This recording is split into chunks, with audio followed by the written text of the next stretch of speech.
발롱도르라는 상이 있습니다. 축구 팬들은 누구나 아실 세계에서 가장 명예로운 상입니다. 매년 맷바와 호빠가 모든 이목을 집중하는 그런 상이기도 합니다. 그리고 이탈리아에는 비도네도로라는 상이 있었습니다. 이탈리아의 한 라디오 방송국에서 매년 발롱도르의 패러디 기념으로 수여하던 상으로 그해 가장 기대에 못 미치는 선수에게 수여하던 상입니다. 우리나라 말로 황금 쓰레기통이라는 뜻을 담고 있는 이 상은 아드리아누나 멜루, 그리고 쿼레스마 등등 기라성 같은 선수들이 선정된 바 있습니다. 그리고 이 상은 2012년 밀란의 파투를 끝으로 더 이상 선정되지 않고 있는데요. 시즌도 끝났겠다. 이번 주는 제가 그냥 내 맘대로 각 포지션별 황금 쓰레기통 베스트 11을 선정해 보도록 하겠습니다. 원래 싸움도 개싸움이 재밌다고 축구도 못하는 놈 얘기하는 게 더 재밌지 않겠습니까? 먼저 골키퍼 포지션, 로마의 로빈 올센을 주저하지 않고 꼽겠습니다. 이 선수는 무려 알리송의 대체자로 로마로 왔습니다. 이적료는 약 900만 유로, 값은 싸네요. 스웨덴 선수 역사상 최대 이적료를 기록한 선수였으며 선방형 키퍼로 알려져 있습니다만 보시는 바와 같이 임팩트 있는 삽질이 좀 많았습니다. 키퍼에게 가장 중요한 안정감보다는 들쭉날쭉한 기복이 문제였습니다. 물론 잘하는 날도 있었습니다. 이런 멋진 선방들을 무섭게 찍어대는 경기들도 있었는데 하지만 앞서 말씀드린 것과 같이 잊지 마셔야 할 것이 있습니다. 이놈이 알리송의 대체자였다는 사실이죠. 그나저나 흥민이는 1년 만에 올센이랑 알리송한테 다 졌었네요. 씁쓸합니다. 어쨌든 올센은 시즌 중반부터 노장 골키퍼 미란테에게 주전 자리를 완전히 빼앗겼고 로마는 이번 여름 없는 살림에도 무려 2,100만 유로라는 거금으로 베티스 골키퍼 파우 로페즈를 사올 수밖에 없었습니다. 여러모로 올센 영입은 최악이었습니다. 다음, 센터백 자리는 밀란의 칼다라와 유벤투스의 보누치를 선정하겠습니다. 공교롭게도 지난 여름 마트레이드된 두 선수가 나란히 선정됐습니다. 칼다라는 아탈란타 시절부터 수비력과 발밑이 모두 좋다는 평가를 받으며 이탈리아 미래를 이끌 선수라는 평가를 받았습니다. 당연히 나이 많은 보누치 대신 칼다라를 데려온 보드진에 밀란 팬들은 박수를 아끼지 않았는데 일이 안 되려면 이렇게 안 되나요? 그렇게 믿었던 칼다라가 한 시즌 내내 부상을 달고 삽니다. 결국 마지막은 십자인대 부상으로 마무리하고 이번 시즌 리그 단 한 경기도 뛰지 못했습니다.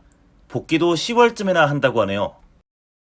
모쪼록 한 사람의 축구팬으로서 로마뇰리 칼다라, 젊은 이탈리안 센터백 듀오의 모습을 볼 수 있기를 바라보겠습니다. 우리는 맨체스터로 가라고 외치는 작은 아이가 마음속에 살고 있던 한 선수를 알고 있습니다. 하지만 여기 작은 아이가 2명이 살고 있는 선수가 세리아에 있습니다. 보누치입니다. 지난 시즌 자신을 사랑하던 유벤투스 팬들을 통수치고 밀란으로 넘어가 주장 완장까지 달아버린 이 녀석은 놀랍게도 1년 만에 다시 돌아왔습니다. 항상 마음속에는 유벤투스만 있었다는 말과 함께요. 아니 근데 그렇다는 놈이 유벤투스 홈구장에서 골 넣고 이런 세레모니 했던 건 너무 앞뒤가 안 맞지 않나? 유벤투스 팬들 생각은 딱 이랬을 겁니다. 뭔 소리야? 말 같지도 않은 소리 하고 그래. 진짜 짜증나게. 어쨌든 유벤투스 입장에서는 호날두가 왔을 때 챔피언스리그 우승을 하기 위해 보누치가 필요하다고 판단했던 것 같은데 이게 오히려 독이 될 줄은 몰랐을 겁니다. 좋됐다. 보누치 때문에 출전 시간이 줄어든 베나티아가 빡쳐서 카타르로 이적해버리고 키엘리니가 부상을 당하게 되어버리니 우승은커녕 8강 따리에서 이번 시즌 챔스는 끝나게 되었습니다. 이렇게 되면 그냥 보누치 영입은 실패라고 할 수밖에 없죠. 미래도 포기하고 데려온 자원이니 말입니다. 네, 그래도 유벤투스의 리그 8연패는 축하드리겠습니다. 오른쪽 수비수 자리는 밀란의 안드레아 콘티로 정하겠습니다. 콘티는 아탈란타 시절부터 세리아에서 가장 핫한 오른쪽 수비 자원으로 떠올랐습니다. 17-18 시즌에는 8골 5어시로 5대 리그 수비수 스탯 1위를 기록하기도 했었습니다.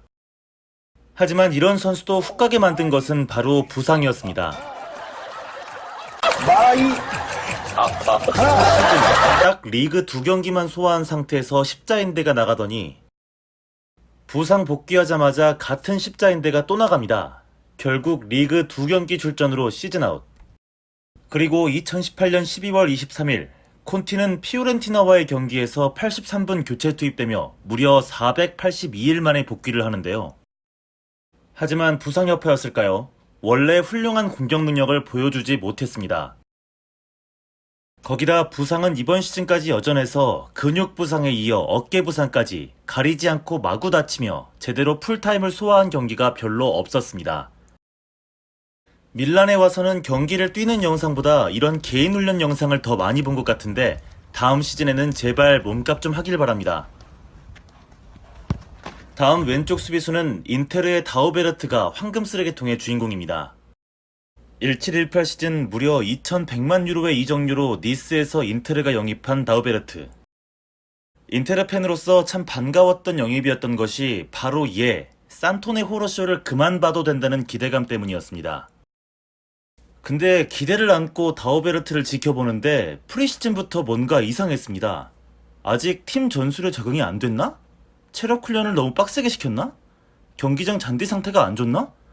얘가 상태가 이상했어요. 그 이후론 한결같이 쭉 이 모습 그대로입니다. 진짜 얘만 보면 속된 말로 뒤질 것 같았습니다. 그만해. 진짜 뒤지는 것 같잖아. 특히 이번 시즌 최종전은 진짜 백미 중에 백미였는데요. 아니 도대체 여기서 왜 되지도 않는 드리블을 칩니까? 이거 보다가 진짜 뒷목 잡고 쓰러질 뻔했습니다. 결국 이렇게 뺏긴 공으로 상대에게 공격 한 번을 내주게 되는데 진짜 다우베르트 이놈 한 명 때문에 챔피언스 리그 못 갈 뻔했습니다. 자, 지금 여기를 한번 보세요. 여기 서 있는 다우베르트 놈이 상대가 패스를 찌르려고 하고 있는데 뒷공간 선수는 신경도 안 씁니다. 그리고 터벅터벅 산책하면서 멀뚱멀뚱 결국 여기서 골 먹고 챔스 날아갈 뻔했습니다. 최근 이 다우베르트를 프랑스 리그 모나코와 리옹이 약 1,800만 유로로 영입하려 한다는 보도가 나오고 있는데요. 데려가만 주신다면 너무나 감사합니다. 역시 프랑스는 좋은 나라입니다. 다음은 오른쪽 윙어 인테르의 안토니오 칸드레바입니다.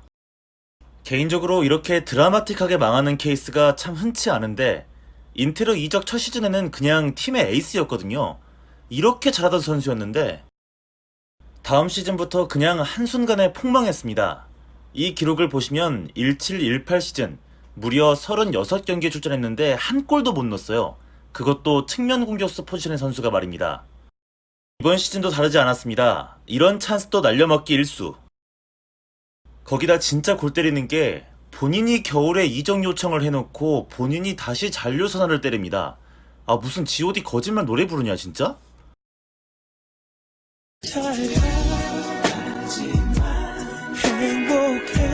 하긴 인테르는 라노키아도 재계약해주고 연봉 올려주는 팀인데 어련하겠습니까? 돈 맛을 본 거지.